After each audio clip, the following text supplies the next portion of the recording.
I want us to read it from the Bible. Nataka kusoma kutoka kwa Biblia. I want us to read it from the book of 1 Samuel. Nataka kusoma katika kitabu cha Samueli wa kwanza. Amen. Amen.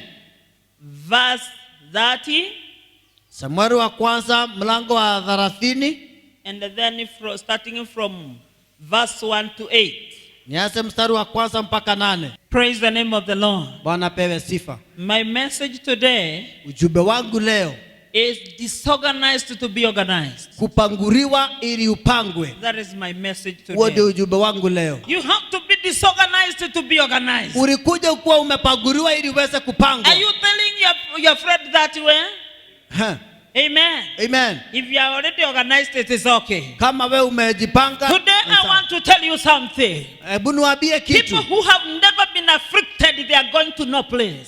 Watu ambao hawajakuwa hawajafinyirika. If you have never been any time afflicted, kama haujawahi kuwa wakati hata mmoja umefinyirika, there is no place you are going. Hakuna mahali unaenda. Because people were always going to somewhere. Na watu ambao wanaenda mahali, they have always undergone affliction. Mbo washaipatana na kufinyirika kwa kiungu. They have a story to tell. If you have never undergone valleys and mountains, kama hujaipitia katika bonde na bonde na milima, yet you are not going anywhere. Bado hauendi popote. Praise the name of the Lord. Bwana pewe sifa. Because the greater the problem, maana jinsi shida ilivyo kubwa, it's always the greater the miracle. Ndivyo muujiza ulivyo mkubwa. Whatever afflictions you are undergoing in your life, shida kama kufinyirika papo unapitia katika maisha yako, whatever negativities, hali yoyote ile, things which are not going right, mambo ambayo hayaendi vizuri, they go the way they go, jinsi inavyoendelea, because it is not because God hates you. Si sababu Mungu anakushukia. No. It is because sometimes God wants to organize you. Ni sababu wakati mwingine Mungu anataka kukupanga. Servants of God, that is what I know. Watumishi wa Mungu, hivyo ndivyo ninavyojua. Praise the name of the Lord. Bwana pewe sifa. There are many times, even sometimes, the problems will come. Wakati mwingine shida zije. And you will say, even I do not know if I'm saved or I want to be saved again. Kama nimeokoka sida nimeokoka tena. I don't know if you have ever gone to such a point. Sijui kama ushaifika katika ile kiwango. You feel surely things are so hot. Unasikia mambo yako moto zaidi. I do not know if I'm going to kneel down and receive Jesus a second time. Unasikia kama utapiga magoti na kumpokea Kristo mara ya pili. Bwana pewe sifa. There are sometimes even you are called a pastor, you may say, don't call me pastor. Una watu wanakuita mchungaji, wanasema msiniite mchungaji. I do not know if I am still a pastor. Sijui kama bado mimi ni mchungaji. Sometimes they will say, a woman of God, that I wonder, am I still there? Wanasema mwanamke wa Mungu na sido bado niko. Because maybe I have been undergoing fires. Maana nimepitia kwenye moto. Praise the name of the Lord. Bwana pewe sifa. Sometimes they will say, Biblia inasema, you are really happy, you look like you are blessed. You say, where am I blessed? Unasema umebarikiwa na shida, nimebarikiwa wapi? Praise the name of the Lord. Bwana pewe sifa. Because maybe you have dreams which are not coming true. Maana una mambo ambayo hayaendi vizuri. Hallelujah. Hallelujah. I was looking at David. Nilikuwa namtazamia Daudi. And I could see David was already anointed to be a king. Wakati Daudi alipakwa kuwa mfalme, it started with the anointing. Alikuwa amepakwa na upako. And David was anointed to become a king. Japokuwa alikuwa amepakwa kuwa mfalme. Praise the name of the Lord. Bwana pewe sifa. I know that day when David was anointed, wakati Daudi alipakwa with that oil by the man of God, prophet Samuel, na mtumishi wa Mungu nabii Samueli, David was very happy and very excited. Daudi alikuwa amefurahi na kushangamka. Because now he's going to become king of Israel. Sababu sasa atakuwa mfalme wa Israeli. He knew very well. Alijua vizuri. This anointing is taking me to the palace. Upako unanipeleka ikuru. Praise Jesus. Hallelujah. But in his stand, lakini things started following. Mambo yakaanza kumfuata. Hallelujah. Hallelujah. Things started following David. Mambo yakaanza kumfuata Daudi. Many times you are being told you come to Jesus, things will be in your head, they will be okay. Mara mingi unaambiwa njoo kwa Yesu, mambo yatakuwa shwari. You are told when you come to Jesus, even you'll be fed without you working. Unaambiwa njoo kwa Yesu, unaweza kula hata bila kufanya kazi. Hallelujah. Hallelujah. You think because I came now, I've arrived, I can just sit down and enjoy. Unafikiri kwamba sasa sababu nimefika na naweza furahi nikae But nikure. even when we come to the Lord, we have to work our salvation with fear and trembling. Unapoujua kwa Bwana ufanye kazi kwa hofu na kutetemeka. Praise the name of the Lord. Bwana pewe sifa. Our reward is on other days. There is our reward in heaven. Unajua kama tunatoka hapa uende mbinguni. We have our reward here and our reward, the greater one is in heaven. Unapokanya lakini ule mkubwa kwa mbinguni. Let me tell you. Hebu nikwambie. Even if they would ask who is not going to neglect or to leave this Jesus, and then they will leave, I will say I better die. Hata kama itafika mahali nitaligireti kuishi bila Yesu, nitasema afadhali nife. Praise the name of the Lord. Bwana pewe sifa. If they will come and say, kama unasikuja useme, everyone who is going to leave Jesus, kama kila mmoja yote ambaye atamwacha Yesu is going to be lifted and become a king or a queen or whatever, I will say let me stay without it. Uapo kwamba utakayemwacha Yesu atainuliwa kuwa mfalme ama chochote, nitasema acha nikae. That I am called in is a greater kingdom. Maana ufalme nilioitwa ni ufalme mkubwa. Praise the name of the Lord. Bwana pewe sifa. Hallelujah. Hallelujah. And so when David was anointed, wakati mara moja Daudi akapakwa, David did not go to the palace at once. Daudi hakuingia katika ikulu mara moja. He went back to take care of the sheep. Alirudi kushughulikia kondoo. Everybody know that David was a shepherd boy. Kila mtu alikuwa anajua kwamba Daudi ni kijana wa kuchunga. David was not very much respected in his family. Daudi, kila mtu anajua kuwa ameheshimika sana katika jamii yake. Maybe sometimes you are not respected where you come from. Lakini hata wewe hujaheshimika mahali umetoka. Maybe even the time they look at you, they see as if you are the defeated person. Watu wanakuangalia wanaona kama ni mtu ambaye ameshindwa. But it doesn't matter. Lakini hiyo haijalishi. Because people who seems like they are less unfortunate, sometimes they are the people who God is looking at. Maana watu ambao wanaonekana kama hawana bahati wanang'ata wanapokuangalia. God is not a man. Mungu sio mtu. He does not work our ways. Yeye hafanyi kazi jinsi tunavyofanya. His ways and our ways, they differ like heaven and earth. Njia zetu na zake zina tofauti kubwa kama mbingu na nchi. The time people are looking at you, they are down looking at you in your family. Wakati watu wanapokudharau katika jamii yako, they do not know what God is planning for you. Hawajui mambo ambayo Mungu anakupangia. There is a time some people will say we do not know what she will become or he will become. Watu wanashangaa hawajui utakuwa nini. But yet God has a greater plan with you. Lakini Mungu ana mipango mikubwa juu yako. He has a wonderful plan with you. Ako na mipango ya ajabu kwako. Sometimes you are undergoing a lot of problems. Wakati mwingine unapitia shinda. Everybody says this one was left by God. Watu wengine wanasema kwamba nitaachana na Mungu wangu. You know, there are sometimes I will say he had this yesterday, today he has this problem, next we do not know if this one is still with God. Watu unapata shida moja leo, kesho nyingine watu wanataka kama uko pamoja na Mungu. Praise the name of the Lord. Bwana pewe sifa. I do not know if your life is going just like a rami. Sijui kama maisha yako bado inatembea nywe. That one has no curves, has no areas of nothing. Hauna milima, hauna mabonde, hauna kona. Wow. Praise the name of the Lord. But I have seen sometimes life going this way. It takes me back. I say, what? Am I going back where I came from? Je, unaona maisha inakupeleka inakupigisha kona, unashindwa kwani narudi mahali nilipotoka. So David, kwa hivyo Daudi, he was one time sent by his father to take food to his brothers in a battlefield. Daudi akatumwa wakati mmoja na babake aende akapelekea ndugu zake chakula. And by the way, when the anointing came over David, he became very aggressive. Even he killed a lion. He killed even a great bear. Kumbuka Daudi alikuwa ameua simba na akamuua duvu. Because the anointing was in him. Kwa sababu upako ulikuwa juu yake. That could not be done by just a human being. Hiyo haingefanywa na mwanadamu wa kawaida. You can remember even Samson is one of those who killed a lion. Naweza kumbuka Samson mmoja kati ya wale waliua simba. But Samson was killing the lion only when the anointing was upon him. Samson alikuwa anaua simba wakati upako tu umeshuka. He could kill 1,000 soldiers even with only a jawbone of a donkey. Anaua watu 1,000 na mfupa wa mpunga. Because when the anointing comes, anything is done. Maana kila wakati upako inapochuka kila kitu kinatendeka. Praise the name of the Lord. Bwana pewe sifa. That is why I'm saying, Ndio sababu we nasema have to be disorganized to be organized. lazima upaguriwe ili uweze kupangwa. Praise the name of the Lord. Bwana pewe Because sifa. David knew that I am a strong man, I'm a man of strength. Maana Daudi alikuwa ni mtu mwenye nguvu, mtu wa kujitia nguvu. When he met Goliath blasting, Lakini akakutana na Goliath. and he was asking who is coming, Na anauliza nani huyu that anakuja? I may fight with him. He will defeat me. We will serve you. Yule atakuja tupigane, yule atakaa shida, mwingine atautumikia wengine. David asked, who is this man who is always speaking this for the blessed people of God? Anauliza nani huyu mtu anatusi watu waliobarikiwa? We are a holy nation. Anatukana taifa And takatifu. he is not supposed to blast that way to a people who are circumcised, because Philistines were not circumcised. Hawakuwa anafaa kuongeleshwa vibaya na watu ambao hawajatahiriwa, sawa Wafilisti hawakuwa wanatahiriwa. And even today Israelites, they very much don't like about Gentiles because they call them uncircumcised.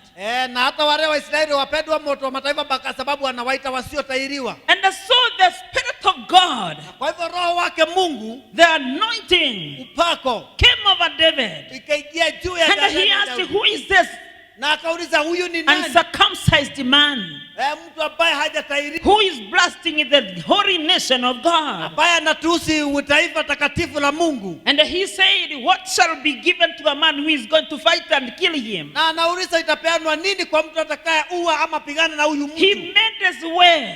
Akatengeneza I njia just yake. want to say he made his way. Ninataka kusema alitengeneza Till njia he yake. reached to the king. He went to the king. Akamwendea mfalme. And he told the king, King, I'm going to kill this man. Akamuuliza mfalme, kama I nitaua, have killed a great bear. nimeua simba na mikono. And I have killed a lion. Nimeua duvu na nikaua simba na There are mikono. sometimes you feel surely Na hizi pako kwa I hakika. have prayed that things have happened. Nimefanya na mambo ikatendeka. Amen. Amen. Praise the name of the Lord. Bwana pewe There sifa. are some who here Kuna wengine who wetu will say, hapa. I prayed for the sick. Nasema kwamba nimeombea wagonjwa. Who was in that ICU? Yule ambaye alikuwa ICU. And they came out there, from there. Na wakatoka kutoka ICU. I met a mad man. Nikakutana na mtu mwenda wazimu. I prayed for this mad man. Nikaombea huyu mwenda wazimu. And he came back no more. Na akarudiwa na mfahamu I'm yake. telling you of the things I have done. Nikwambia mambo nimechaa I tena. have seen so many crazy, so many mad men and mad women coming back to be normal. Nimeona watu wengi sana wenye wasimu wakirudi In hali ya my kawaida. ministries, I am praying for them. Nimeombea watu wa aina But mbalimbali. glory be to Jesus. Lakini utukufu kwake I Yesu. saw cripples walking in my meetings. Nimeona viveto wakitembea katika But mkutano that wangu. one does not qualify me not to be disorganized, to be organized. Hiyo haijanifusisha, haijafanya Praise nikosa the name of the kupagurua Lord. nipangwe. Hallelujah. Hallelujah. Praise Jesus. Hallelujah. Amen. Amen. There are sometimes things will happen, you wonder, am I the one who raised the dead? Na wakati mambo inatendeka mpaka unafufua wafu. Hallelujah. Hallelujah. Yes, I know servants of God who are here can bear with me when I say so. Najua watumishi wa Mungu wako hapa wanakuwa zaidi wangu. When we are called, there are sometimes we have that fire. Wakati mwingine uko na ile moto. And everything you know, no devil can go before you. Na unajua kuna kitu kinaweza kuja mbele yako. And surely this is true. Na unajua huku ni ukweli. No devil is supposed to go before us. Hakuna shetani anafaa kuwa mbele No yetu. devil is supposed to stop us. Hakuna shetani anafaa kutusimamisha. Hallelujah. Hallelujah. No weapon that is formed against you Hakuna silaha iliyotengwa kinyume chako. is supposed to prosper. Inafaa kufanisi. Amen. Amen. You have to know who you are. Unafaa ujue wewe ni And so nani. David went and said, Na Daudi anasema this man is not going to disturb my nation huyu mtu hata because the anointing is over me. sababu upako uko juu yangu. And then God, then the king started giving him boosts. He started giving him armors. He said, King, this is too heavy for me. Mfalme akaanza kumpatia mavazi yake zile za chuma. Daudi akasema hapana, hii ni mzito sana kwangu. Church, you are not uniform. Kanisa sisi sio uniform. Don't be uniform. Usiwe uniform. Hallelujah. Amen. Don't think like your sister. Usifikirie kama Don't dada have the yako. same spirit you be seeing even so and so is not doing it, I'm not also going to do it. Usifikirie kama mwingine kama hafanikiwi na wewe pia You hautafanikiwa. stir yourself up. Hallelujah. Hallelujah. Women, you are all here just looking like you know we are ladies. No. Usikae tu unasema kwamba unajua mimi ni mwanamke. You're not just a lady. And you're not just a woman. Mimi sio mwanamke tu. I'm not just a woman. Mimi sio mwanamke tu. Hallelujah. Hallelujah. I'm not just a woman. Si mwanamke tu. After that you ever see me just see a woman. Anakuwa baadaye niona naona mwanamke. Mimi ni mwana wa Mungu. The Bible says. Biblia inasema. In the book of John chapter 1 and verse 12. Katika kitabu cha John, all of those who accepted him, they were given power to become sons of God. Wote waliomkubali aliwapa nafasi ya kuwa wanawake. I am a son in the kingdom. Mimi ni mwana katika ufalme. I am not supposed to be free where the devil is coughing. Sifai kutoka wakati naona shetani. I'll take the word. Nitachukua neno. And I'll stand with the word. Nitasimama na neno. But Jesus, by the stress of our Lord Jesus Christ, I'm healed. Na kupitia nguvu za Roho Mtakatifu za Yesu. Never doctor says you are going to die, you say, oh, I'm dying next year. Nitakufa mwaka ujao. I am not going to die. Mimi sitakufa. I have the word with me. Niko na neno and I am bold. I'll stand and face the doctor. And I will tell him, doctor, I am not going to die. Mimi sitakufa. One day, siku moja, I took one of the I have been bringing up orphaned children. Ninalea watoto ambao hawana wazazi. Helping them in my school. Na wasaidia katika shule yangu. I have a school. Niko na shule. That's why I have been bringing it. I have been staying with orphaned children since 2000. Nimekuwa na watoto ambao hawana wazazi kutoka mwaka wa 2000. Many of them even today they are working. Na wao leo mpaka wanafanya kazi. Some who are working in the banks, others are teachers, even some from this Embu. Wengine ni walimu, wengine wanafanya bank na wengine ni wa hapa Embu. And let me tell you, hebu niwaambie, there is one of them who is a teacher today. Mmoja wao ni mwalimu leo. And then the brother to the advocate. There is one who is an advocate today. Kuna mmoja ambaye ni wakili. I started staying with him and educating him when he was 7 years old. Kukaa naye na kumsomesha akiwa miaka 8. And the brother was 5 years old. Ndugu yake alikuwa miaka 5. And one day the brother, when he was now a teenager, wakati ndugu yake alipokuwa kijana barubaru, he went jumping and he held a goal post and the goal post crushed his backbone. Akaenda kuruka na ile mlingoti ya gori ikamwagukia ikamvunja uti wa mgongo. Then when we went to Mata Hospital, tulipoenda kule Mata Hospital, the doctor said, daktari akasema, this boy I want to prepare you before I take him to theater. Huyu mtoto nataka kuandaa kabla nimpeleke kwa theater. He will never stand again. Hatawahi simama. He will never be able to walk without a wheelchair. Hatawahi weza kutembea bila ile kagari ya kutembea. Then I told the doctor no. Daktari he will walk. Atatembea. He will run. Atakimbia. The doctor told me not unless your boy is exceptional. Sio kijana, si ati ni wakando. Praise Jesus. Bwana pewe sifa. As I am talking to you, naponena nawe sasa, the boy went back to the doctor walking. Kijana karudi kwa yule daktari akiwa anatembea. Out of the wheelchair. Bila wheelchair. The doctor said, daktari akasema, this is unique. Hii ni ya kipekee. Yes, Dr. Musau is the one who operated him. Dr. Musau ndiye alimfanya upasuaji. He is known as the greatest neurosurgeon in East Africa. Kuwa daktari mkubwa katika East Africa. He is the teacher of other neurosurgeons. Ni daktari, ni mwalimu wa madaktari ambao wanafanya upasuaji. He said this is unique. Nasema hii ni special. Mama Mike. The boy is walking. Kijana anatembea. I told him, I told you. Nikamwambia nilikuambia. Praise the name of the Lord. Bwana pewe sifa. When he came from that hospital in a wheelchair, alipotoka kwa ile hospitali na wheelchair, I met him in his bed. Nikamkuta katika kitanda chake. And I told him in the name of Jesus. Nikamwambia katika jina la Yesu. I command you bones. Nimekuamrisha hivi mifupa. You have to be aligned. Mpaka urainike. And this child cannot sleep here again. Na huyu mtoto hawezi lala hapa tena. I command you to walk in Jesus' name. Kuamrisha urara katika jina, uamke katika jina la Yesu. And I went home. Nikamwacha na nikaenda nyumbani. The following day, siku iliyofuata, everybody called me. Kila mtu akanipigia. Mama, Samuel is walking. Kuna mtu anatembea. Praise the name of the Lord. Hallelujah. You have to stir yourself up. Paka ujikoroge. Pastor, your church has to stir themselves up. Ujikoroga mwenyewe. Man of God, God who is here, Watumishi wa Mungu ambao wako hapa. you don't say I'm not a man of God. You are a man of God. Wacha kusema You kwamba have sio to mtu wa stir Mungu. yourself up. Hata Don't jikoroge. just stay like umenyeshewa. Unakaa ukikataa Stir kufanya. yourself up and work miracles.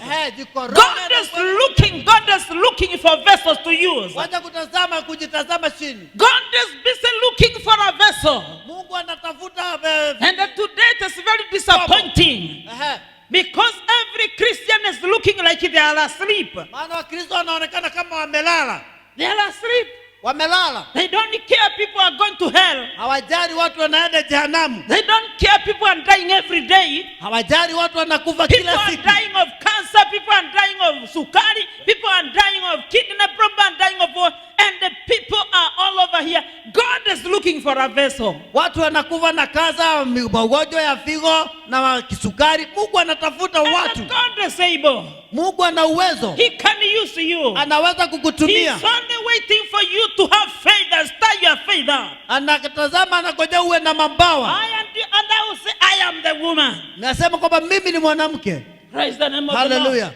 Hallelujah. Hallelujah. The son David went down there to meet Goliath. Daudi akaenda kukutana na Goliath. Goliath asked him, you boy, Akamwambia, wewe do kijana, you think I am a dog? je, unafikiria kwamba mimi ni That you are mbwa? coming to me with a stone? Ya kwamba unanikujia na mawe? You know we always throw stones to dogs.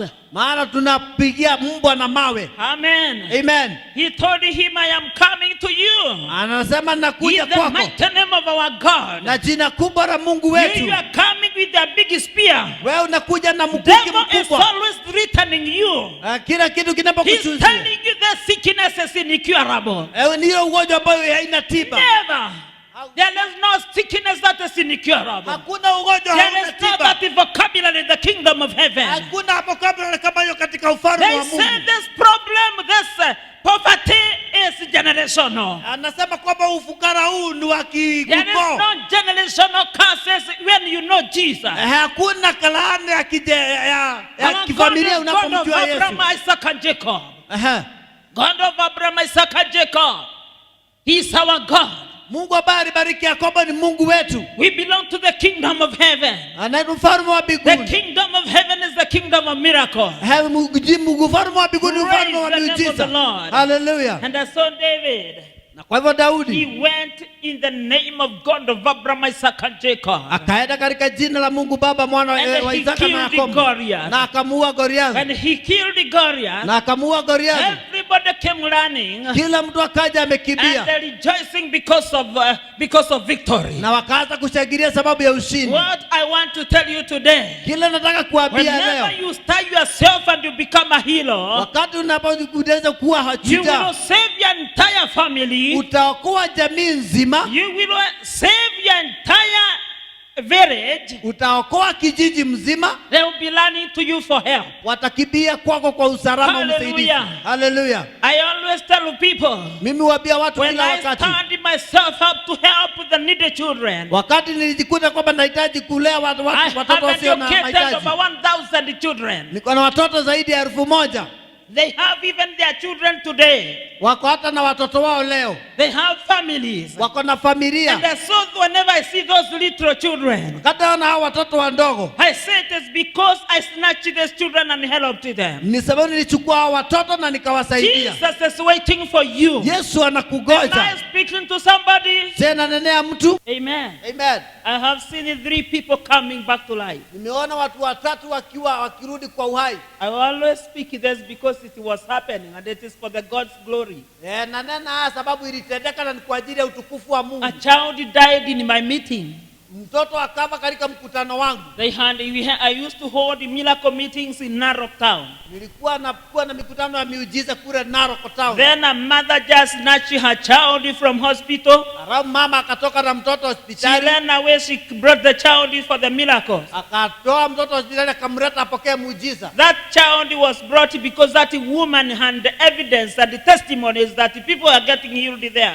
Huyo mama alileta mtoto sababu ushuhuda ulikuwa umemfikia kwamba watu wanapokea miujiza pale. Praise Jesus. Bwana pewe sifa. And when this woman came, Wakati huyu mama alipokuja, the child died behind there. mtoto akafa pale I'm nyuma. giving a true testimony, Na wapatia ushuhuda wa ukweli which even I give in media. ambao nilipatiana hata kwa media. And another day in August, in September, Na juzi tu mwezi wa 9. I remember one pastor who was there, Nakumbuka mchungaji mmoja ambaye alikuwa pale, who introduced me in a big meeting and said, I know Mama Bonke. One day, I got surprised when a child came back to life in her meeting. Akanitangulisha akasema kwamba namjua Mama Bonke, alikuwa kwa mkutano wa habari obea mtoto alikuwa amekufa karudi. But that woman had the faith that Mama Bonke is going to pray for my child and child is going to be healed. Na alijua kwamba yule mama alikuwa na ushuhuda ya kwamba alikuwa na uhakika kwamba nikileta mtoto kwa Mama Bonke You receive nothing from the anointing that you do not accept from. hauwezi kupokea kitu kutoka upako ambao You cannot receive any miracle from a preacher that you have no expectation that this preacher is going to do something for you. Ukapata muujiza kwa mhubiri ambao huna If you are not expecting anything from God, you cannot receive it. hata kama una imani kwa Mungu wewe ukapokea. You live seated down holding your cheek always here. Unakaa chini kila wakati umejipiga Forgive jeki. me because I am a handy preacher.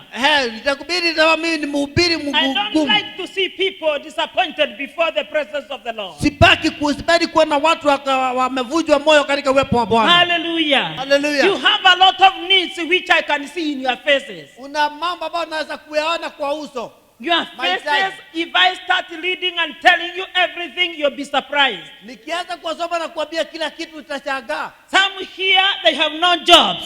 Wengine wenu ama hamna kazi. Some here, they have not paid their rent. Wengine wenu hapa hawajalipa nyumba. And that one is disturbing them. Hiyo inawasumbua. Some here, their businesses have not been working. Biashara yako wengine wenu hapa haifanyi kazi vizuri. I can lead and I can tell a lot. Naweza soma na naweza ona zaidi. But when you come before the Lord, Lakini unapokuja mbele ya come Bwana, expecting anything. njoo uko unatarajia chochote. Expect the Lord, I am before the Lord. Tarajia kwa mbele When yake. I am going to church to worship the Lord in the church, Wakati naenda kanisani kumwabudu as Mungu. I sit down and then kneel down there, Napokaa chini na kupiga magoti I pale. tell him, God, I am in your presence. Namwambia Mungu niko katika uwepo wako. And you know all of my needs now. Na unajua I mahitaji am yangu not yote. going to leave this house without a miracle. Sitatoka nyumba hii bila muujiza. Amen. Amen. The child was brought before me. Mtoto akaletwa mbele When yangu. I looked at it, I trembled also. Na pia I nikatetemeka. never expected a dead child there. Mimi sikuwa natarajia mtoto And aliye. I told God, surely you have disorganized me. Mungu akanipagua. How can you kill a child? I was telling God, how can you kill? It's not God who killed. Nikauliza Mungu, mbona unawezaje huwa mtoto na si Mungu ameua? Why can you allow a child to die in a miracle meeting? Unawezaje ruhusu mtoto afe katika mkutano wa muujiza? But I encouraged myself in the Lord like David. Nikajitia moyo ndani yangu kama Daudi. Praise the name of the Lord. Bwana pewe sifa. I took the child. Nikachukua I mtoto. told them, lift your hands. Kawaambia inueni mikono yenu. They started speaking in tongues, crying, yelling, and saying things. Wakaanza kunena na lugha na mambo makubwa. Nothing happened. Hakuna kilichotendeka. I took the child. Nikachukua mtoto. I thank God for the inner room. Nashukuru Bwana sababu There was a small inner room. Kuna nyumba ya ndani. I went to that room. Kaingia katika ile And nyumba. there was a table. Na kulikuwa na kameza. I laid the child on the table. Nikawekelea mtoto kwa meza. The child had small hands. My hands are big. I stretched the hands of the baby. Nikanyorosha mikono ya mtoto. I took the faith of the servant of God Elisha. Nikachukua imani ya mtumishi wa Mungu Elisha. I started. Nikaanza. In the name of Jesus. Kuburisha katika In jina the la name Yesu. of Jesus. Katika jina la Yesu. Opening the mouth. Nikifungua mdomo. Saying, come up. Come back now. Mtoto toka. Come back now. I kwa claim uhai. your spirit back. Tupokee uhai wako tena. The child is snitched. Mtoto akasinisi. I had Akasema chu. Chu. Chu. 3 times the child is snitched. Mara 3 mtoto akasinisi. I said, Jehovah. Nikasema Jehova. I started kupiga nduru. Yajeredia Guys, the child is back. Mtoto amerudi. still an excitement. What? Do you know what I mean? Unajua inamaanisha nini? And the child coming back. Mtoto kurudi kwa uhai. I said, my God. Nikasema Mungu wangu. I took the baby up. Nikachukua mtoto. The baby held my dress here. Mtoto akashikilia nguo yangu hapa. I said, this is a life lily. Nikasema ako hai. I went with the baby to the congregation. Nikaenda na mtoto kwa umati. Everybody laid on the floor. Kila mtu akalala kwa sakafu. They all slept on the floor. Kila mtu akalala we kwa worshipped the Lord. Tukamwabudu Bwana. We worshipped Jesus. Tukamwabudu Yesu. People came for altar call even without me calling them. They came to give their lives to the Lord. Watu wakaanza kuja kuwapokea Bwana hata kabla nianze kuwaita. Hallelujah. Hallelujah. Anything can happen today. Chote chaweza tendeka leo. If you believe anything is possible. Je, unaamini kile anything is possible in this house today. Chote chaweza tendeka mahali hapa. The God who raised the child is still alive today. Mungu ambaye alivuvua mtoto wa gari yako hai leo. He does not care how many days you have been fasting. Haijalishi siku ngapi umekuwa katika kufunga. When David was going to kill Goliath, kama unataka Daudi aliua Goliath, he had not come from Prayer Mountain. Hakuwa ametoka kwa Prayer Mountain. He was just coming from the bush to take care of the sheep. Alikuwa ametoka kichakani kushughulikia busi. Hallelujah. Amen. He had not gone for 7 days fasting. Hakuwa ametoka siku 7 kufunga. He had not gone for 40 and 21. Hakuwa ametoka 40. But he had faith. Lakini alikuwa na imani. There are so many people who do go fasting for 40 days. Watu wengi sana wanaenda kufunga kwa siku 40. Others they fast even for more than a year. Wengine wanafunga zaidi ya mwaka. But they cannot even lift up their faith to heal the sick. Hawana imani ya kuponya hata mgonjwa. Because it is faith that is needed. Ni mara ni imani. I am not saying do not fast for many days. But I am saying you have to have faith. You have to have faith about your situation. There are situations I will say enough is enough. Enough is enough. If there is God in heaven, let me call you. Hallelujah. Hallelujah. This problem has to come over. Hii shida itafibidi I ishe. have to break it through now. Na kufanya upya sasa. I don't care. Sijari. Who is saying what? Unadhani I anasema am nini? speaking to you, God. Na kunenea ewe Mungu. And it has to happen now. Na mpaka itendeke sasa. And I will say, I'm not coming out of this place until you do it, God. Anasema sitoki hapa Mungu mpaka utende. Praise the name of the Lord. Bwana pewe sifa. After killing Goliath, baada ya kumuua Goliath, David was led away, was chased away from the palace. Daudi akatoroka akafukuzwa kutoka ikuru. Hallelujah. Hallelujah. And when he went away, jamaa akaondoka. He went to the forest, to the wilderness. Akarudi kule jangwani. I want to tell you to touch somebody. Tell somebody, my wilderness is over. If you believe it, you tell somebody like you are knowing. Tell her, my wilderness is over. If you don't have a wilderness, you are good. Wilderness is over. I don't have wilderness in me, I am blessed. Hallelujah. Hallelujah. But in me, my wilderness is over. My wilderness is over, brother. My wilderness is over. Praise the name of the Lord. Hallelujah. Hallelujah. Hallelujah. And I saw Goliath, David, he went to the forest. Akarudi msituni. He went to the wilderness. Akarudi jangwani. After killing Goliath, baada ya kumuua Goliath, Saul started having jealousy. Wakaanza kumwonea wivu. He knew this one now. Wakasema huyu sasa. Because women started singing. Maana wanawake wameanza kumwimbia. Women started singing for David. Watu wameanza kumwimbia Daudi. From the book of the same 1 Samuel chapter 29 and the verse 5. It is reading. It's not this David of whom they sang one to another in dances, saying, Saul slew his thousands, and then David his 10,000s. Praise the name of the Lord. Bwana pewe sifa. Women started dancing when David killed Goliath. Na wakaanza kucheza dance wakati Daudi alimuua Goliath. They said, wakasema, Goliath killed his thousands, but David has killed 10,000. Ameua tu 1,000 lakini Daudi ameua maelfu. Then Saul thought about that. Sauli akafikiria, this man must be loved by people than me. huyu mtu anapendwa sana na watu He kuniliko. never knew he was already anointed to Hakujua become a kwamba king. tayari ashapakwa kuwa mfalme. And so he started hunting him all over like an animal. Sauli akaanza kumuida kila mahali kama mnyama. Let me tell you, my sister, my brother, Hebu nikwambie ndugu yangu, the dada yangu, devil is hunting you all over. kila yote ambaye The anakuwida devil kila mahali. cannot sit down because you are anointed. Usikasini sababu umepakwa. The day you received Jesus Christ, Wakati ulimpokea Yesu the Kristo, anointing came on you. The anointing fell on you. upako ukakuwa juu You are yako. anointed with the Holy Spirit. Ukapakwa na Roho And Mtakatifu. so the devil is searching for that anointing. Na shetani anatafuta ule That upako. is what Satan is looking for. Shetani anatafuta ule upako. Hallelujah. Haleluya. If you give up, you are giving devil away. Ukiva moyo unapea shetani nafasi. Hallelujah. Haleluya. You have been anointed. Umepakwa. If you never knew, can you say, I am anointed? Kama unajua sema nimepakwa. I am anointed. Sema nimepakwa. I am a child of the king. Mimi ni mtoto wa I mfalme. am a king myself. Mimi ni mfalme mwenyewe. Hallelujah. You Haleluya. are anointed. And nothing is supposed to stop you. Hakuna mtu anafaa kukusimamisha. Praise the name of the Lord. Haleluya.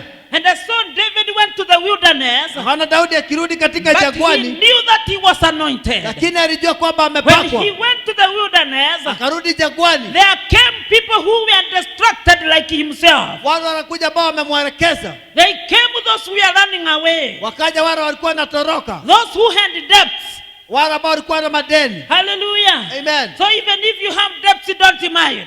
Hata kama uko na deni Even the usijali. government has a lot of debts. Hana wale walikuwa na madeni. Hallelujah. Hallelujah. Somebody cannot come boasting, I don't have debts. Even the government has debts. Hata serikali iko na deni. Hallelujah. Hallelujah. Inasomwa kila mara kwa TV. Everybody knows. Kila mtu anajua. Amen. Amen. And not only that, when Jesus had not paid the tax. Hata vile sema kwa wakati Yesu hakuwa amelipa kodi. Hallelujah. Amen. We hear that they came and said, does your master pay the tax? Anasema kwamba mkubwa alipa kodi. And then he said, master, they have come for tax. Anasema wamekujia, wakamwambia mkubwa, wamekujia kajo imekujia Where did kodi. Jesus send them? Yesu aliwatuma wapi? Alimutuma wapi? Why? Kwa samaki not in the bank account. Kwa nini hakuwatuma kwa banka, aliwatuma? Hallelujah. Amen. Did Jesus tell Peter, go to the bank account and withdraw money? Je, aliwaambia rudini kwa account, aliwaambia basi rudi He kwa account. needed a miracle as you need a miracle today. Anajua muujiza ambao unahitaji muujiza. As you need a miracle today, Jesus also needed a miracle. Kama vile unahitaji muujiza leo, hata Yesu alihitaji muujiza. That is why he sent Peter to go and catch the fish. Ndio sababu alimtuma Petro aende The akashike fish samaki. that had money in its mouth. Ah, It had money in its mouth. samaki ilikuwa na pesa katika mdomo wake. Jesus knew that you need a miracle. That is why there is such a scripture, and that's a deed. Yesu alijua kwamba unahitaji muujiza, ndio sababu kuna andiko kama lile. Praise the name of the Lord. Anapewa sifa. If mwenzako ako na madeni, tell her God knows that you have debt. Tulia, Yesu anajua kwamba uko na madeni. Relax completely. Relax. You are not the only one who has debt. Tuliza, kuna Don't mtu cry hivi because you have not paid your rent. Jesus is knowing it. He unajisikia. knows all your problems. Unakuwa na Just huzuni give sababu it to hujalipa him. madeni. Give it to him. Mpe. Tell him, take over. If you want me to be thrown out, I will go be ashamed and I will be having you. Na kama utafukuzwa mimi ndio nitaaibika tena, nimekushukuru. Praise the name of the Lord. Wanapewa sifa. Utatoka, Jesus will be still there. He's not changing because of our problems. Hiyo itabadilisha. Only what he can do is going to change our problems. Mungu hawezi badilisha shida And zetu. so David stayed in the wilderness. That was a lot of disorganization. Hiyo ilikuwa ni kufaguriwa kabisa. When he had entered into the palace and now he's outside. Unaingia ikulu na sasa umetoka. Praise the name of the Lord. Wanapewa sifa. He went, even the enemy from the Philistines, the king Ashis is the one who was giving him a place to stay. Yeye ndiye alikuwa anampea mahali pa kukaa.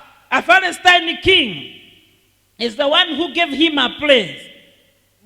Mfalme wa Filisti ndiye alimpatia mahali kwa kukaa. And this place was called Siglag, Mahali palikuwa panaitwa Siglag. where he went after staying in the cave, Adulam and other caves. And so as he was there, Na wakati alipokuwa pale, one day King Asisi called David and told him, siku moja mfalme Zikilagi akamuita Daudi akamwambia, I want to go and fight Israel. nataka kwenda kupigana na Israeli. Do you know, Unajua, when you leave, you agree to go and fight your own people with the enemy. wakati unakubaliana na adui kwenda kupigana na watu wako, It seems completely you are tired, you have given up. inamaanisha kwamba kabisa umekufa moyo. David had given up and he said, you remember, one time Saul came where David was sleeping. Wakati mmoja Sauli akaja wakati Daudi alikuwa amelala. And they told him, Wakamwambia, now God has brought your enemy right here, kill him. wakamwambia Daudi, sasa Mungu amekuletea adui hapa, muue. Akasema, no, Daudi akasema, I cannot touch the anointed of the Lord. siwezi guza aliyepakwa mafuta na Mungu. And he let him go. Na akamwacha aende. His men asked him, Watu wako wakamuuliza, how can you let the enemy go and we have been in this forest, in this wilderness over 7 years? kwa nini unaruhusu adui atoka na tumekuwa katika hii jangwa kwa David miaka stayed 7? 7 years in the wilderness. Daudi alikaa miaka 7 pale Many jangwani. times we get into a problem only 1 year and we forget God. Tunakaa kwa shida kwa mwaka mmoja tu na tunamsahau Mungu. You know, waiting for God to give you a husband for 1 year and now 2 years, and you start saying, because God is not bringing a husband, let me go back and I'll go look for a husband. Unatarajia Mungu akupea bwana kwa mwaka moja miaka 2, ukikosa unasema Mungu amekosa kunipa, wacha niende nikatafuta. You have been looking for a job for 1 year, but because you don't get it, you go start bribing to get a job. Umetafuta kazi mwaka mmoja, ukikosa unasema afadhali kuhogana nipate hiyo kazi. David was patiently waiting upon the Lord. Daudi alimngojea Bwana kwa uvumilivu. You wait for God to heal you 1 year, and if God is not healing you, you give up and you say, I'm going to die. You start even telling people, prepare for my burial, prepare for whatever is needed, my cassette for the burial. Unangojea Mungu, unatarajia Mungu akupone kwa mwaka mmoja, ukosa kupona, unaanza hata kuambia watu wataanza kutayarisha masisi yako. Praise the name of the Lord. Hallelujah. David waited for 7 good years. Daudi aligoja kwa miaka 7. And after 7 years, baada ya miaka 7, David is when he was told by the king Asisi to go and help him fight his people, Israelites. wakati Daudi alipoambiwa na mfalme aende akapigana na watu wake, then David agreed and told him, I am going with you. Daudi akakubali na akamwambia ni sawa, naenda pamoja nawe. He said, this time it is enough. Akasema wakati imetosha. I am tired with waiting. Nimegoja na nimechoka na I do not kungojea. know what is happening now. Sijui nini inatendeka sasa. Maybe after fighting them, I'll become the king. Pengine baada ya kupigana na wao nitakuwa And mfalme. David went with the king Asisi to the battlefield. Na Daudi akaenda pamoja kupigana vita. When he arrived there, wakati alipofika pale, these people told the king of Palestine, wale watu wakaanza kufuatana na mfalme wa Filisti. this man is the one people sang of how he has killed over 10,000. Huyu ndiye yule mtu ambaye watu wanaiba kwamba ameua We mamilioni. don't want him to help us to fight his people. Anaenda kusaidia watu kupigana na watu wao. They might go and agree with his master and then he will kill us. Anaenda kubaliana na mkubwa wake na atuue. Then he went back with his men. Akarudi pamoja na watu wake. He had 600 men. Alikuwa na watu 600. Well trained to fight for 7 years. Wale ambao walikuwa wamejitayarisha kupigana kwa miaka. Then they had to go back to Siklag. Hao wanarudi kule Siklag. David went very much annoyed. Daudi alikuwa amepakwa zaidi. Asking now, sasa, why would the king refuse me to go and help him to fight with my enemies? Kwa nini Mungu anizuia kwenda kupigana na adui zangu? I wanted today Saul to know that I am against him. Nataka leo Sauli ajue kwamba mimi niko kinyume naye. I wanted even Israel to know that I am not for them. Nataka Israeli wajue kwamba mimi siko upande wao. Sometimes you feel you are annoyed with the enemy and you want everybody to know I am annoyed. It is enough. Wakati mwingine unakasirika na adui, nataka kila mtu ajue kwamba umekasirika naye. And so when David came back, wakati Daudi aliporudi, something else was happening. Jambo lingine lilikuwa linatendeka. He was met, he just saw smoke going on the air. Akaanza kuona moshi kwa hewani. He said, what is happening? Akauliza, je, ni nini? When he came closer, wakati alipokaribia, Siklag Ziklag was burnt. Ziklag ilikuwa There imeshomwa. were no children, no wives, nothing. Hakuna watoto, hakuna wake, hakuna chochote. Aui. He said this is a problem of another problem. Anasema hii ni shida juu ya shida And nyingine. this one was finishing a problem. Hii ilikuwa nafikiria ni shida imeisha. Can you just imagine you come out of this place and when you go home you meet the houses on fire? Imagine utoka mahali hapa ukifika kwa nyumba ukute ya kwamba nyumba inawaka moto. The houses on fire. Nyumba inawaka moto. David and his men. Daudi na watu wake. The Bible says Biblia inasema they knelt down. wote wakapiga They magoti. lay and they started rolling on the floor. Wakaanza kubigirika wenyewe. They started even like throwing soil up there and wherever. Hewa naanza ni kama Crying. They cried for many hours. Wakalia kwa masaa mengi. And the Bible says they cried till they had no power to cry anymore. Biblia inasema kwamba walilia mpaka wakawa hawana nguvu ya kulia tena. If King David would cry and he was not even able to cry anymore, Kama mtu analia mpaka hana nguvu ya kulia do tena. you think also God cannot hear you from your problem? Je, unasikia kwamba Mungu, fikiria kwamba Mungu aweza kukusikia If kutoka kwa shida David yako? cried and he could not cry anymore because of the problem, Kama Daudi alilia mpaka hangeweza kulia tena sababu ya but shida. at the same time God came with a solution. Lakini baada ya hiyo Mungu akaja na suluhisho.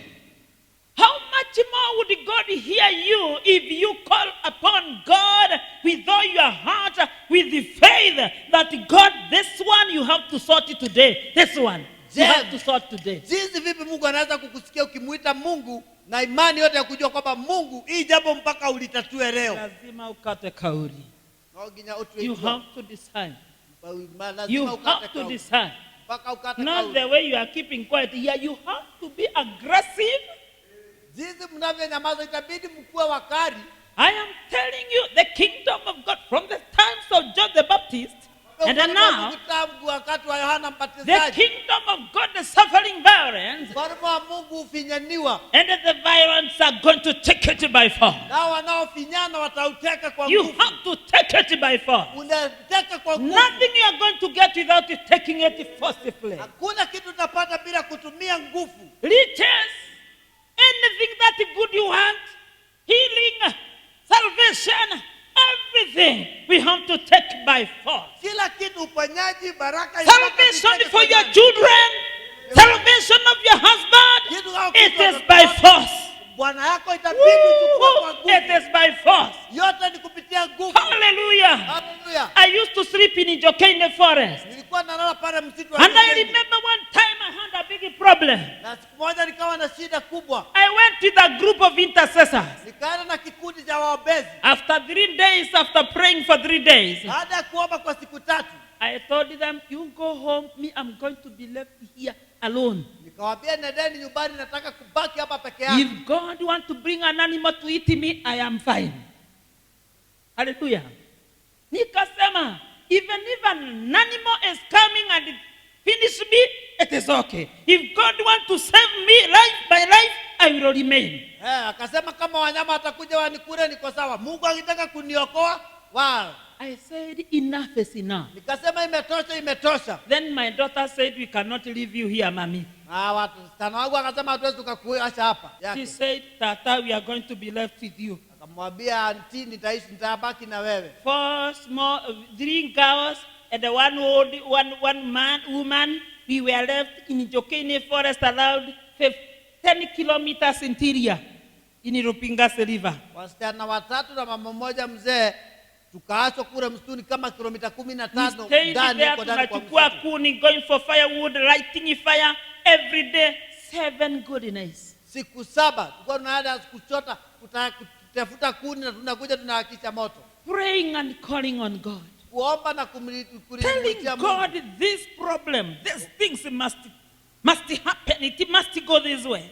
Ukiambia Mungu hii jambo mpaka litendeke, mpaka liende hivi. And as I came out of that forest, Na nilipokuwa nikitoka katika ule msitu, I had the answer in my hand. nikawa na jibu katika mkono wangu. All things are possible mambo yote God yanawezekana. is looking for your faith. How are you going to start your faith? How are you agree with God? Unakubaliana na Mungu. Tell him no. Mwambie I don't no. want a no for yes.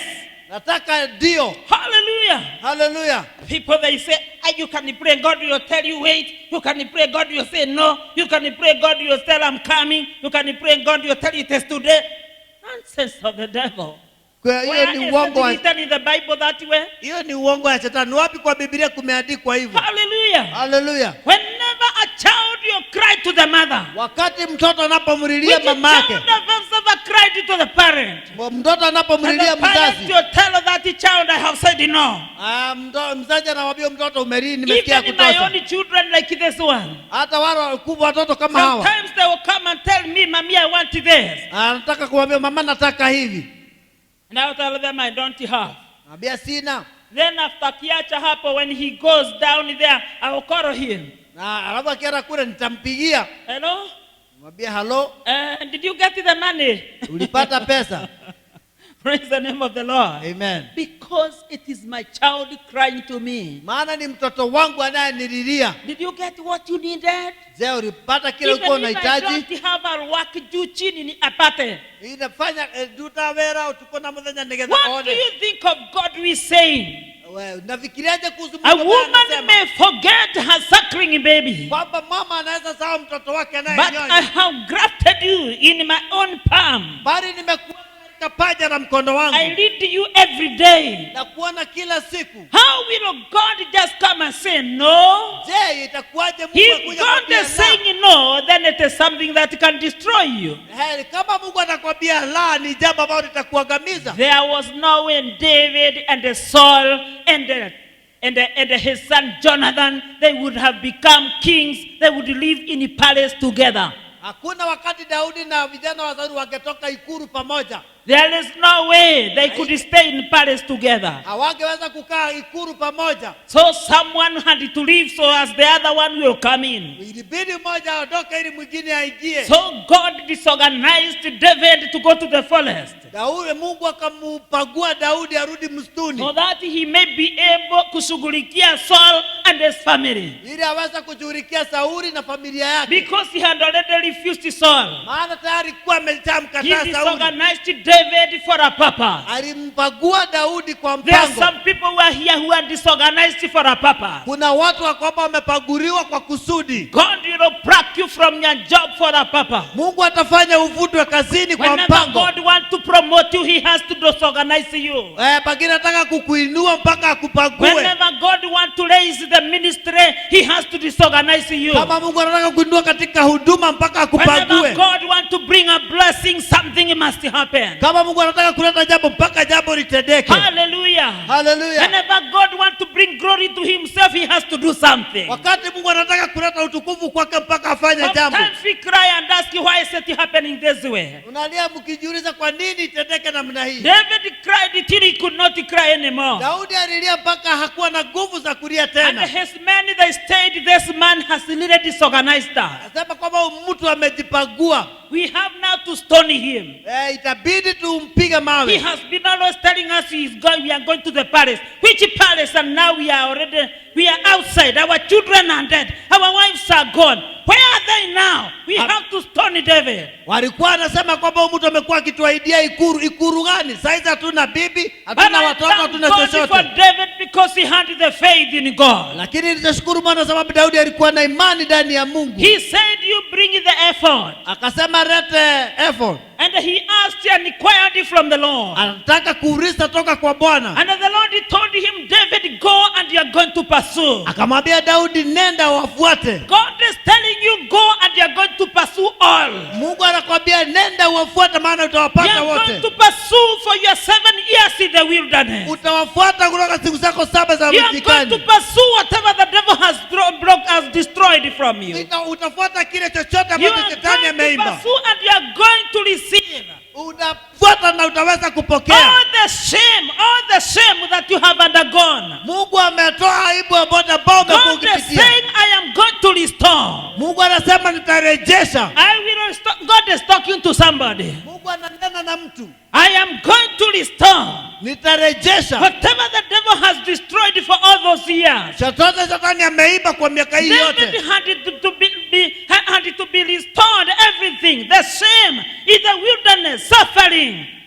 Daudi ilikuwa arejeshewe kila kitu ambacho alikuwa amepoteza akiwa pale nyikani. Maybe even when they had conflict with some of the soldiers he had, they would say, and you are a king. Na pengine alikuwa na shida na maaskari wengine wanamwambia na wewe unajiita mfalme. Onyororagio. Many times maybe even a free will come and tell you, and you, whom do you say you are? Mwingine atakuja kwambia na hizo shida zote wewe unasemaga wewe ni nani? Maybe when your husband anakutukana, hata maid will come and tell you, atawetaga mutumia. Wewe tu sasa, you are a wife here? Unatukana na bwana wako mpaka mfanyikazi anakuuliza sasa wewe unajitaka bibi. Your wife will just stand and say, you call yourself a man in this house? Bibi yako anakuuliza wewe unajitaka mwanaume kwa hii nyumba? When other men are working, where are you? Wanaume wengine wakifanya kazi walikuwa wapi? You are called names. Unaitwa majina. You call yourself Christians? Unajiita Mkristo? Why don't you pay my money? Kwa nini usikuje na pesa? You call yourself Christian, you pray and day and night. Unajiita Mkristo, unaomba usiku na mchana. Mbona usilipe nyumba? God is coming to pursue. You are going to pursue and recover all the shame. Hallelujah. How many people would like God to restore this? Do you have anything that God can restore today? Je, uko na jambo ambalo unataka Mungu arejeshe leo? Na jambo ambalo unafuata leo? The problems with your children. Je, uko na shida na watoto wako? People they say watoto wa mhubiri, watoto wa mwokovu. You see? They talk and talk about you. Wananena na wananena kukuhusu. Are you comfortable with that? Are you comfortable with that? Je, umetosheka na ile? David was told, pursue and you're going to recover. Na fuata utaweza kupata yote. You may say it is my recovering time. Utasema ni wakati wa kupata kwangu. It is my time of getting all. Wakati wangu wa kupata yote. Praise the name of the Lord. My business ina yumba yumba. Biashara ina yumba yumba. And the businesses of those who are not born again, they are still going up. Na biashara za wale wasiokoka bado zinaendelea vizuri. Going kwa waganga, you cannot go to witch doctors. Wengine wanaenda kwa waganga, wewe huwezi enda. I am coming to you, my God. Na I want to recover everything. Nikapaka nipate kila kitu. Taken from me. Ambacho Shetani amechukua kutoka kwangu. I have to flourish in my business. Na paka niweze kunawiri katika biashara yangu. Paka ninawiri. Hallelujah. Hallelujah. My ministry have to flourish. Wakati biashara kama huduma itabidi ifanikiwe. Praise the name of the Lord. Amen. It is time for you to tell God. Ni wakati wako kumwambia Mungu. I am pursuing and I'm going to recover all. Ni wakati wa kufuata na kupata kila kitu. I'm going to recover all. Nafuata na nipate kila kitu. I am not letting the devil stay with anything that belongs to me. Yaani shetani ameiba kizote kile shetani ameiba changu. And I broke him in the name of Jesus. Na unanea katika jina la Yesu. Jesus had to be distracted in the kingdom of God. Jesus was God in heaven. Yesu alikuwa anaitana Mungu mbinguni. But because he had to come and give us life. Lakini sababu anakuja peana uhai. He had to leave the kingdom. Ilibidi aache ufalme. He had to come on earth. When God wants to do something, he has to distract whatever is there. Mungu anapotaka jambo lifanywe mpaka apeane maagizo pale. Jesus to save us, he had to come. Ili Yesu atuokoe ilibidi aje. He had to leave the kingdom.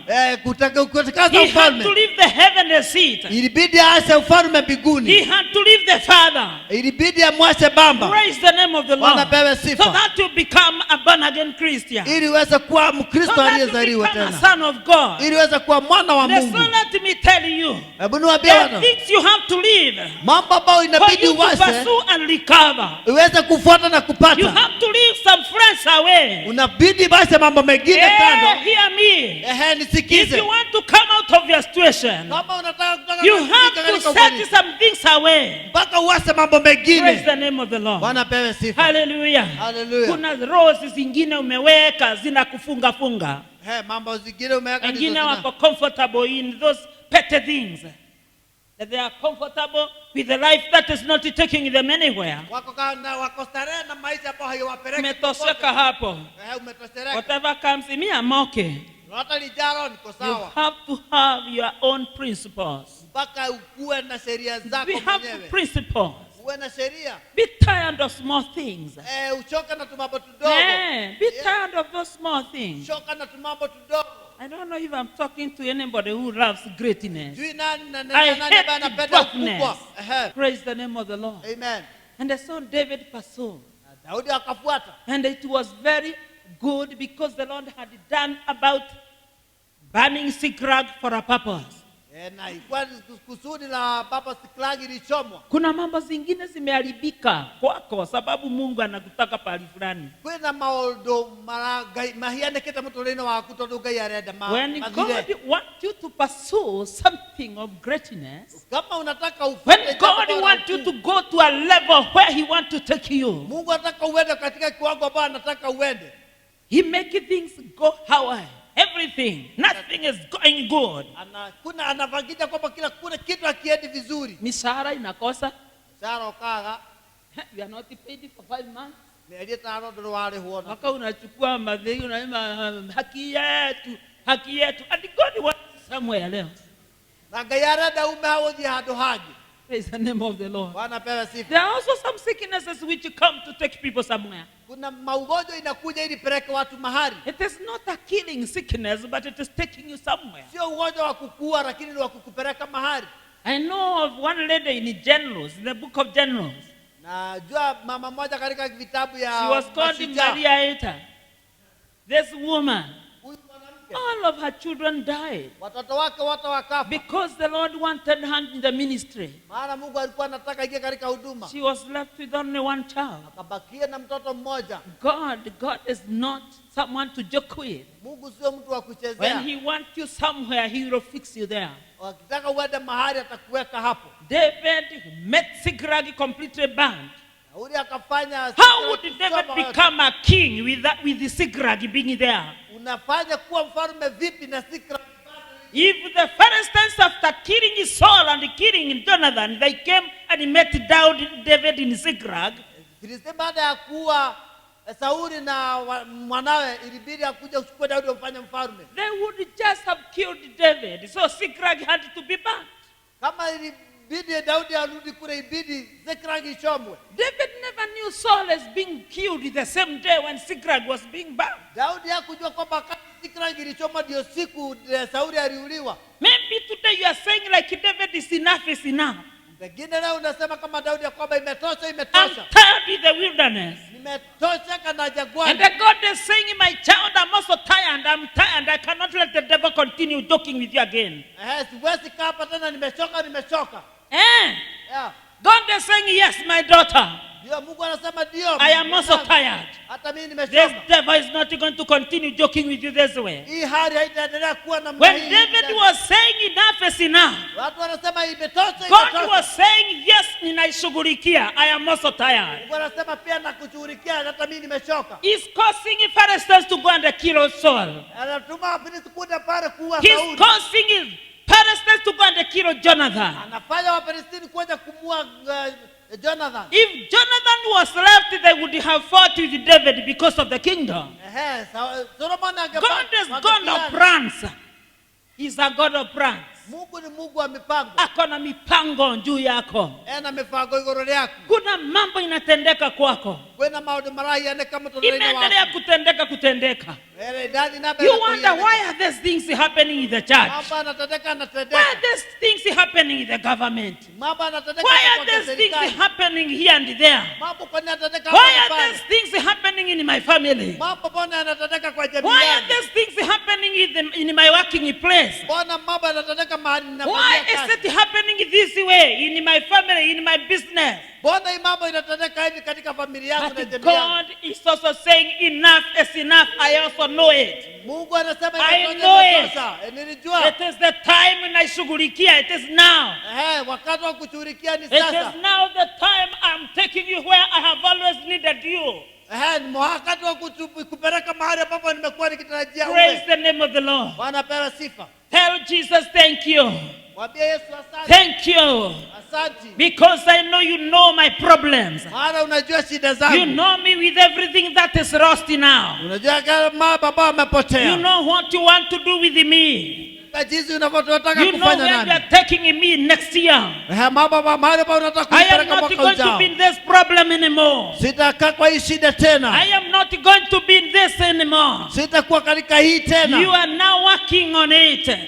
Sasa I unaifanyia am kazi. pursuing and I'm going to recover. Baada ya kufuatana I kupata will nitafuata. pursue and recover. Nitafuata na nitapata. Praise the name of the Lord. Bwana pewe sifa. God is thinking and planning good about you. Mungu anakutafuta na kutenda mema. I want us now to know one thing. Nataka tujue jambo moja God is sasa. not happy when we have problems. Mungu hana furaha wakati God is not tunashinda. happy when we are crying. Mungu ana furaha wakati tuna kilio. Don't you think he is comfortable when you are crying? Usifikirie Mungu anastareheka wakati If you tuna have kilio. been crying to God today, Kama umekuwa ukililia Mungu I'm leo. praying for open heaven. Naomba juu ya mbingu iliyofunguka. That Jehovah is going to meet you to the depth of your need. Kwamba Mungu atakutana nawe katika kilindini cha Let mahitaji this yako. be the season of the Lord in giving back what you have the devil has stolen from you. Haya ni majira ya Mungu kurejesha kile ambacho umepoteza. Let it be the time for your answer. Hebu iwe ni wakati wa jibu lako. Let it be the time Hebu iwe ni for wakati you to enjoy being a child of God. uweze kufurahia kuwa mwana wa Mungu. David pursued and he came back with his wife.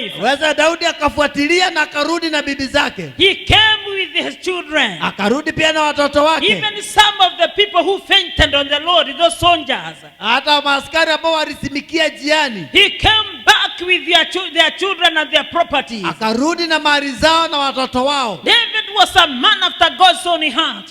Daudi alikuwa mtu ambaye alikuwa na He moyo said, mbaya we ya are wana wa going to Mungu. give even those who fainted their Anasema hata properties. wale waliozimikia jiani bado He tutawapea. said, I could understand the matter. Anasema nilielewa hali yao. These people would have fainted because I was also crying also. Hawa watu wangezimia kwa sababu hata mimi nilikuwa nalia. Be a person of understanding. Uwe mtu wa kuelewa. Praise the name of the Lord. Bwana sifiwe. Tell God to give you understanding. Mungu akupe kuelewa. To be praying in the spirit and understanding. Uwe kapombe katika roho na katika When the kuelewa. Lord wants to take you, do not be going this way. Ukitaka Mungu akupeleke hivi usiende hivi. When things are going this way, you ask God, what God, Holy Spirit, are you telling me about this? Mambo ikienda mlama unajua kwa Mungu ananielekeza. Because there are all these organizations are coming from the devil. Hakuna kupaguriwa There are kunatoka kwa some shetani. which are being brought by the Spirit. Kuna ingine inaletwa na roho. Sometimes you want to be in a state house and God does not want you there. Mara nyingine unataka kuwa ikuru, Mungu hataki uwe The pale. state house can be very beautiful, but God does not want you there. Inaweza kuwa ni maridadi sana ikuru, lakini Mungu hataki uwe pale. Sometimes I wanted to be in America. God never wanted me in America. Wakati mwingine unataka kuwa Amerikani, Mungu hataki uwe Amerikani. Hallelujah. Amen. There are sometimes many preachers would like to live in America. Wahubiri wote wanataka kwenda kule Amerikani. Others would like to go to England. Wengine wanataka kwenda England. I'm not saying all this for boasting. Sisemi haya yote I kuringa. am saying this to tell you we have to walk in the Holy Spirit. Sometimes you leave the church very early Wakati mwingine unatoka kanisani mapema. because you are very wise than other people. Maana wewe ni mwerevu kuliko When you wengine. are going on the way, Na sisi tunarudi huku. things zinakuhapenia. Tunaanza hapa mambo inaanza Because kutendeka. you did not hear from the Holy Spirit, you just went with in your carnality. Wewe ukusikia kwa roho, ulienda tu kwa mwili. Kwani hii kanisa imeenda? Hiyo kanisa pale wewe unaondoka. Hane haoge naenda kwangu. Anasifiwe. Hallelujah. Kifika mnaanza kuchokosana na mama wengine, ndio nyinyi mnatukanana. Kile ulikuwa umetoa kanisani kimeisha. I wish you stayed in the church then. Kama ukikalira kanitha-ini. Praise the name of the Lord. Amen. Sometimes you go and get accident going where the Lord did not take you. They sent you. Hiki ukaja na ukapata accident sababu mahali ambapo Mungu hakutaka uende. Sometimes you visit a person where the Lord had not told you to visit the person. You go and then mnakosana and you start saying, I wish I didn't go.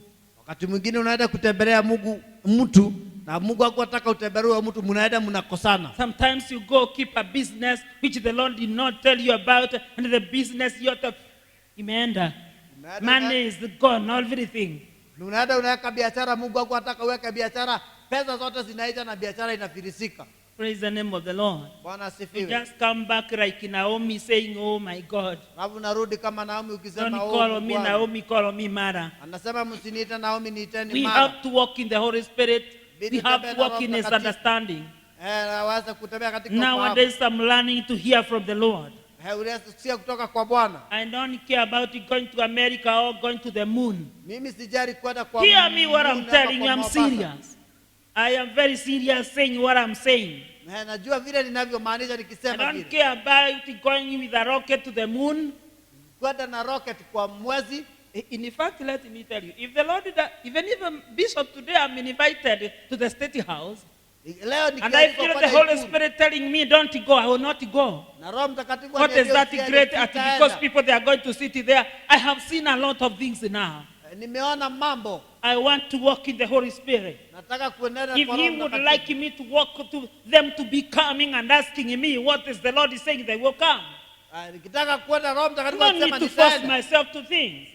Sijilazimishi kwa mambo. Praise the name of the Lord. Hallelujah. Preachers are happy when they are invited in big places. Oh, preachers, big preachers are coming. Did the Lord tell you to go there? Or the Lord wants you to go and reach people in Kawangware, people in those slums?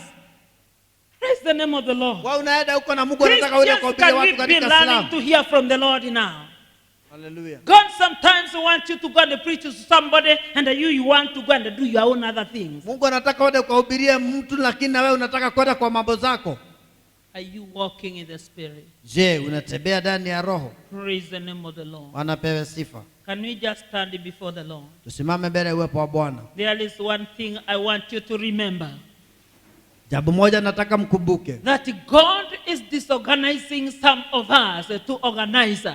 Mungu anawapangua wengine wetu kwa kupangwa. Everything is taken away, this one, that way, so that you do not even understand. Hallelujah. Am I talking to somebody? Je, nanenea mtu? If I'm talking to you, can you lift your hand?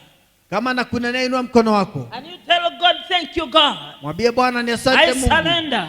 I Najisalimisha. surrender unto you, Lord. Najisalimisha kwako wewe Whatever Mungu. you want with me, Lolote unataka kwa wherever mimi. you want me, Kile chochote ambao unahitaji. you have struggled on your own. Umeng'ang'ana peke yako. You have struggled doing one thing for 20 years. Umeng'ang'ana kufanya jambo moja miaka You 20. have struggled doing something for over 30 years. Umeng'ang'ana kufanya mambo jambo kwa miaka You 30. wonder what is wrong with this business. Unashangaa nini shida na hii biashara? Oh my God. Ewe Mungu. God has never wanted you there, maybe. Mungu hakuwa anakutaka pale.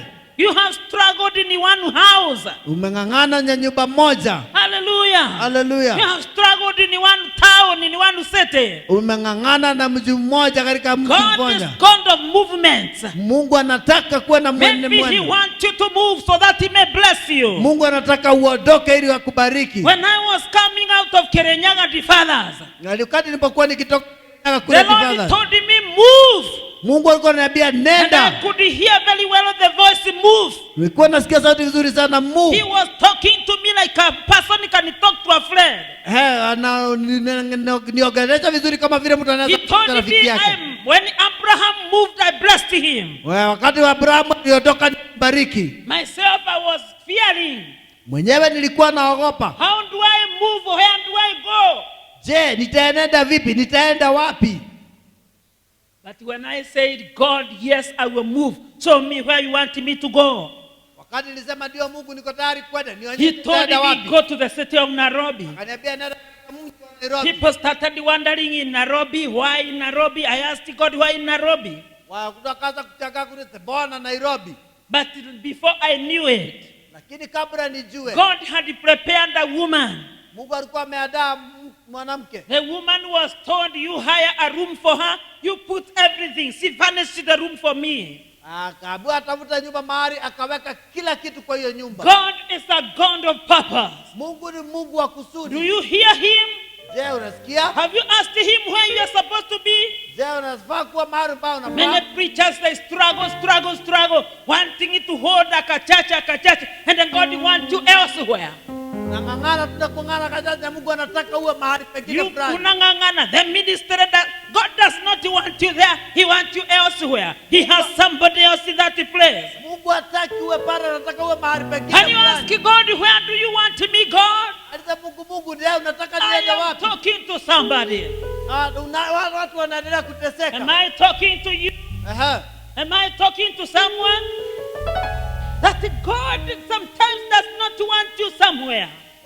Mungu hataki uwe mahali fulani. Does not want you that office. Hakutaki katika hiyo Do you ofisi. hear that? Je, unasikia hiyo? Ziklag was burnt so that David can move and go to Israel. Mungu akashoma Ziklag ili Daudi atoke aende And Israeli. after coming with the wife and children, Na akarudi hapa na watoto a wake na message bibi. came that Saul and his son are dead. Na kuja kwamba Sauli na mwanae wamekufa. Even I don't know where he was mourning in, because I hear he mourned Saul and Jonathan. Sijui alioboreza hapa, nasikia alioboreza Sauli na mwanawe. After mourning, David went and became a king the following week. Baada ya kuoboreza Daudi akaenda na akakuwa mfalme wiki iliyofuata. There are some miracles which are not going to tarry more than a week. Kuna nyama Hallelujah. haitakawia hata kwa wiki. There are some things which are going to happen to some of you Kuna mambo yatatendeka kwenu who their hearts are ready ambao mioyo yao iko tayari to receive and they are expectant, kupokea na wana which matarajio. are going to happen within this December. Mambo yatatendeka kati ya huu mwezi wa Disemba. Praise the name of the Lord. Bwana apewe sifa. You have waited for long, but God is saying enough is enough. Also, I'm tired. I want to remove this problem. Unateseka kwa muda, lakini Mungu anasema imetosha, nataka kukuondoa kwa Praise the hii name of shida. the Lord. Bwana apewe sifa. David, the following week, he entered into Israel. Daudi mwaka uliopita akaifikia Israeli. The elders of Judah came and made him the king. Watu wa Juda wakakuja kumfanya kuwa mfalme. From Ziklag, Kutoka Ziklag, from the problem of pursuing and recovering, kutoka kwa shida ya kufuata na and then now kuteka, becoming a king. sasa anakuwa mfalme. Praise the name of the Lord. Bwana sifiwe. It can happen. Mambo I yanaweza remember tendeka. one time, Sasa wakubwa wakati mmoja, wakati mmoja I had come from a big problem. nimetoka kwa shida kubwa. Staying with the orphaned children, Ni baada ya kuwa na watoto wale orphan. the landlord told me, I'm giving you 2 weeks to leave my house. Landlord anakuja ananiambia nakupa wiki mbili utoke kwa nyumba yangu. Within the 2 weeks, I told the children, now we have to move to our small acre of land, and we have no buildings. Kwa hizo wiki mbili nikamwambia watoto wangu itabidi tutoke tuende kwa ile sababu kidogo na hatuna majengo. Constructing small island city things there. Tukaanza kujenga tu vitu tudogo twa mabati. We never knew before 2 months God is going to bring a help that was so magnified. Hatukujua kwamba baada ya miezi miwili Mungu alikuwa alete msaada ambao umekuwa mkubwa. God wanted us to leave that place so that we go to our land, and that you bring people to build story buildings for us. Mungu alitaka tutoke kwa ile nyumba tuende katika shamba letu ili alete watu wajenge nyumba za ghorofa. We left in the month of November, and in February we started building our own stone buildings. Tulitoka mwezi wa 11 na mwezi wa pili tulikuwa tumeanza kujenga nyumba yetu ya mawe ya ghorofa. That is what God can do for you today. Hivyo ndivyo Mungu anaweza kukufanyia siku ya leo. Lift your hands and tell him now. Let us pray. Let us talk to God for 1 minute. Hebu tuombe tunene. We worship you, God. You know us than we know ourselves, Jehovah God. I know your plans are not our plans, oh my God. I know your ways are not our ways, oh God. I know you have God thoughts about us. Your plans are good. According to Jeremiah 29 and verse 11, I know God of glory, you are planning good about us, to give us a happy and hopeful future, not to destroy us, oh God Almighty. Jehovah God, have spoken your word to your people. Have spoken your word. Yes, with Lord. all King of Kings, my strength. Let somebody, my God, pursue and recover. Come out of the problem. Hear from the Holy Spirit properly, so that they may enter to their blessings, oh my God. They have been disorganized to be organized. They are pastors, oh my God. You want them to some other places. They come to them, Jehovah God, that they may go. You may usher them to their blessings, Jehovah God. In the name of Jesus. Oh, In the name of Jesus, we worship you, Lord. We worship you, Lord. We worship you, King. We worship you, King. Holy Spirit, we thank you. Holy Spirit, we thank you. We thank you because you are here. We thank you because you can see us. We thank you because you love us, God. And we love ourselves, you love us, Jehovah. You are now planning to do good to us. I pray for an open heaven, my God. And those people have cried unto you for many days, Jehovah God. Now cried for a certain need, my God. Now today, come with an answer, Jehovah God. Answer your people, God Almighty. Meet them to the depth of their needs and the depth of their hearts, O Lord. In the name of Jesus. Rika shaka rabababa. Yende basiha babukaya mamasoka. Kuri makateri da sekeri baboyantema. Kuri handere beri basiha mamaka. Thank you, my God. I pray, my Father, do a new thing in this church. A new thing, visitation in this church, oh my Father. Oh, Robo Shekere Bebe Sanda. Oh my God, oh my God. Oh my God, oh my God. You are speaking to somebody. You are speaking to a heart of somebody. You are speaking to a heart of somebody. Let them pursue and perceive. Let them pursue and recover, my God. Let them pursue and recover whatever the devil has taken for many years, oh my God. Whatever businesses have been going bad, my Lord and my God, I pray for the anointing that destroys every yoke of the devil, that God of the glory, they shall enjoy your prophets once again. In the name of Jesus. In the name of Jesus. Oh my God.